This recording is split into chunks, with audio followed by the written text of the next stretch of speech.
So hello and welcome back to all.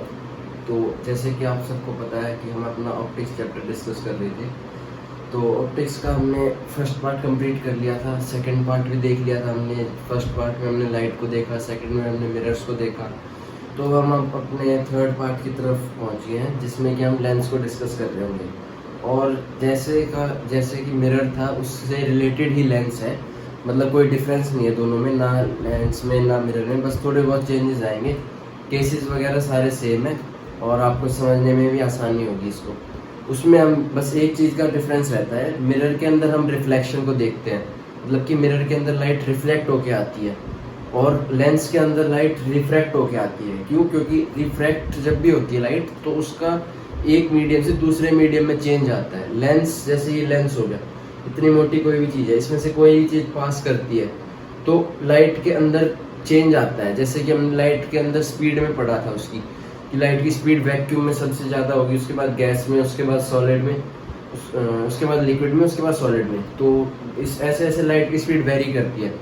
तो जैसे कि अब लेंस में लाइट एंटर करेगी तो लाइट रेयरर से डेंसर मीडियम में एंटर करेगी तो उसकी स्पीड में क्या चेंज आएगा, डेंसर से रेयरर में एंटर करेगी तो उसकी स्पीड में क्या चेंज आएगा।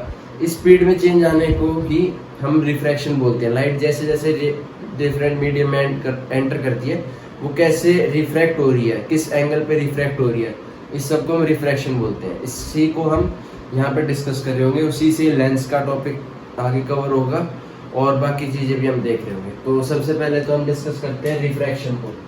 तो रिफ्रैक्शन क्या होता है? जैसे कि रिफ्लेक्शन था, रिफ्लेक्शन क्या होता है कि लाइट जाती है और टकरा के वापस आ जाती है, ये होता है रिफ्लेक्शन। और अब हम रिफ्रैक्शन पढ़ रहे हैं। तो रिफ्रैक्शन क्या होता है कि लाइट जाती है लेकिन एक मीडियम के अंदर जाती है लाइट। मान लो ये एक मीडियम है, इसके अंदर जाती है लाइट। तो लाइट जब यहाँ से ट्रेवल करती है तो जैसे ही मीडियम के अंदर चेंज आता है, यहाँ पे मीडियम था जो वो रेयरर था, गैसियस मीडियम है यहाँ पे, और ये हमने एक सॉलिड रख दिया, मतलब कि शीशे की प्लेट रख दिया हमने यहाँ पे, तो ये एक सॉलिड होगा। तो अब ये सॉलिड हुआ तो गैस से जब सॉलिड में लाइट जब भी ट्रेवल करती है तो क्या करती है, लाइट के अंदर चेंज आ जाता है, मतलब कि लाइट थोड़ी बेंड हो जाती है। क्यों हो जाती है? क्योंकि हमने पहले पढ़ा था कि लाइट की स्पीड वैक्यूम में ज़्यादा होती है, उसके बाद गैस में, उसके बाद लिक्विड में, उसके बाद सॉलिड में। तो गैस से सॉलिड में जा रही है तो ये मीडियम रेयरर होगा। रेयरर क्यों हो गया? आप इसको ऐसे सपोज कर लेना, ये रेयरर इसलिए होगा क्योंकि इसके अंदर पार्टिकल्स कम है तो ये रेयरर होगा, इसके अंदर पार्टिकल ज्यादा है तो ये मीडियम डेंसर होगा। तो जब रेयरर से डेंसर में लाइट ट्रेवल करती है, रेयरर टू डेंसर,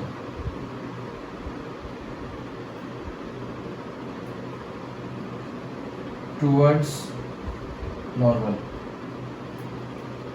तो जैसे मैं अब ये इसका नॉर्मल मान लो, तो लाइट जब ऐसे ट्रेवल कर रही है, यहाँ से ये नॉर्मल होता है, मतलब रेयरर टू डेंसर ट्रेवल करती है तो वो टूवर्ड्स द नॉर्मल बेंड हो जाती है। मतलब कि ऐसे लाइट जा रही है, थोड़ी हल्की सी इधर की तरफ बेंड हो जाएगी, ऐसे गई है तो हल्की इसकी तरफ बेंड हो जाती है, ऐसे यहाँ तक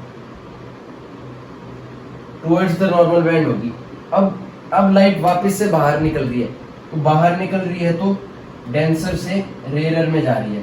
क्यों? क्योंकि ये सॉलिड था, बाहर वापस से गैस आ गया, तो अब क्या कर रही है, डेंसर से रेयरर में जा रही है। जब भी डेंसर से रेयरर में जाती है तो अवे फ्रॉम द नॉर्मल हो जाती है, अवे फ्रॉम नॉर्मल। ठीक है, तो यहाँ पे मान लो ये नॉर्मल था, ये इसी को नॉर्मल ले लेते हैं, इससे दूर बेंड हो जाएगी लाइट। दूर बेंड होने की वजह से क्या होगा, यहाँ पे हल्की सी बेंड हो जाएगी। ठीक है, तो अब इससे हमने क्या देखा कि रिफ्रैक्शन क्या कहता है,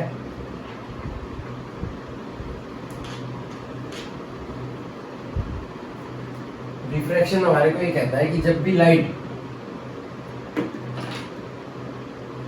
रेयरर से डेंसर में ट्रेवल करेगी तो टुवर्ड्स द नॉर्मल बेंड हो जाएगी।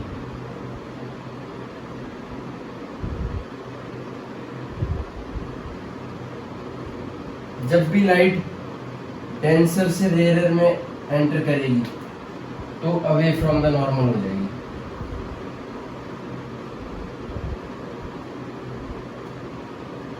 इसको याद आप ऐसे रख सकते हो, डी आर ई, ड्रा। डराना नहीं बोलते हम, डराना किसी को, तो ड्रा वर्ड से आप याद रख सकते हो। डेंसर से रेयर में जाएगी तो अवे फ्रॉम द नॉर्मल, उसका उल्टा towards the normal, rarer to denser. तो ये रिफ्रैक्शन होता है। रिफ्रैक्शन होता कि किन वजहों की वजह से, मतलब रिफ्रैक्शन का कॉज क्यों है? कॉज क्या है रिफ्रैक्शन का? कॉज ये है कि लाइट की स्पीड हर एक मीडियम के अंदर अलग अलग होती है due to different speed of light in different medium.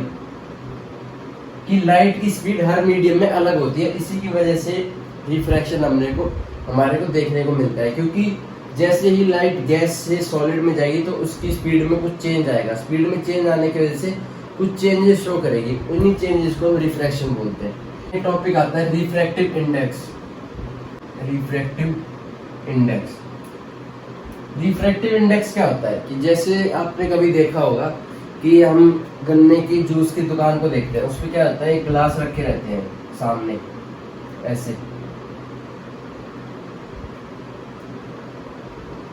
ऐसे ग्लास रखे रहते हैं। उन ग्लास के अंदर नींबू वगैरह वो रख के रखते हैं,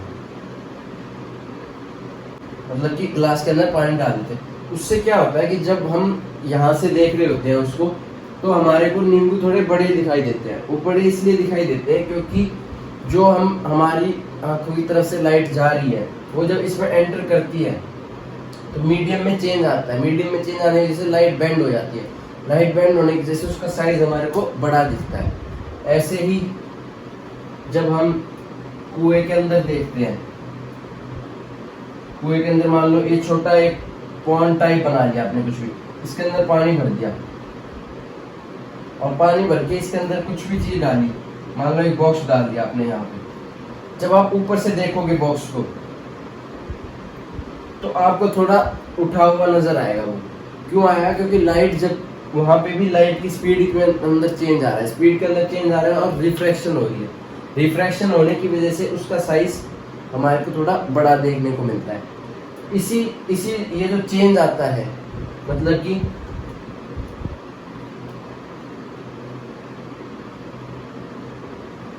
एक्चुअल डेप्थ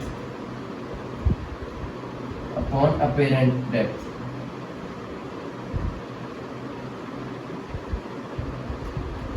ये जो चेंज देखने को मिला हमें कि पहले वो यहाँ, असल में वो यहाँ पे है लेकिन हमारे को दिख यहाँ पे रहा है, ठीक है वो यहाँ पे लेकिन यहाँ पे दिख रहा है। तो ये तो होगी एक्चुअल डेप्थ और ये होगी अपेरेंट डेप्थ। मतलब कि जो दिखाई दे रही है वो अपेरेंट और जो असल में है वो एक्चुअल। इसकी जो रेशियो है, जो इन दोनों के बीच में रेशियो होती है, उसी को हम रिफ्रैक्टिव इंडेक्स बोलते हैं कि उसके अंदर कितना रिफ्रैक्शन हुआ, ठीक है। उसके अंदर कितना रिफ्रैक्शन हुआ उसी को हम रिफ्रैक्टिव इंडेक्स बोलते हैं, actual depth upon apparent depth. इसको हम ऐसे लिखते हैं, U से हम इसको डिनोट करते हैं, U की तरह साइन होता है, ये होता है 1 2। 1 मतलब हो गया फर्स्ट मीडियम। फर्स्ट मीडियम क्या था? जैसे हमने ग्लास नींबू वाला एग्जांपल देखा, उसमें फर्स्ट मीडियम तो हो गया हमारी एयर, सेकंड मीडियम होगा जब उसके अंदर एंटर करी लाइट, तो लिक्विड के अंदर एंटर करी है, तो वो हो गया सेकंड मीडियम, ठीक है। तो अब इसको लिखना एक तरीका होता है U1 by U2, speed of light in first medium, speed of light in second medium, ठीक है। जो बस ये याद रखना, जो यहाँ पे लिखा होगा उसको यहाँ लिख दो, जो यहाँ लिखा होगा उसको यहाँ लिख दो। इसको हम ऐसे भी लिख देते हैं, कभी ऐसे भी लिख के दे देगा, तो वही है, ये जो लिखा है उसको यहाँ लिख दो, ये लिखा है इसको यहाँ लिख दो, ठीक है। ये होता है रिफ्रैक्टिव इंडेक्स। देते हैं आपको V2 दे देगा या V1 दे के पूछ सकता है, ठीक है। ये होता है रिफ्रैक्टिव इंडेक्स। अब रिफ्रैक्टिव इंडेक्स कैसे वेरी करता है? रिफ्रैक्टिव इंडेक्स वेरी कैसे करता है? तो जैसे ही लाइट रेयर से डेंसर में जाएगी, मतलब कि लाइट हल्के मीडियम से भारी मीडियम में जा रही है, तो हल्के से भारी में जाएगी तो लाइट की स्पीड कम हो जाएगी, स्पीड रिड्यूसेस। डेंसर से रेयर में जाएगी, स्पीड इंक्रीजेस। ठीक है, तो रेयर से डेंसर में जब भी जाएगी तो स्पीड कम हो जाएगी, डेंसर से रेयर में जाएगी तो स्पीड बढ़ जाएगी। ऐसा क्यों होता है? क्योंकि आप खुद सोचो, अगर हल्के मीडियम से भारी में जाएगी तो लाइट को आगे पास करने में दिक्कत आएगी तो उसकी स्पीड कम हो जाएगी।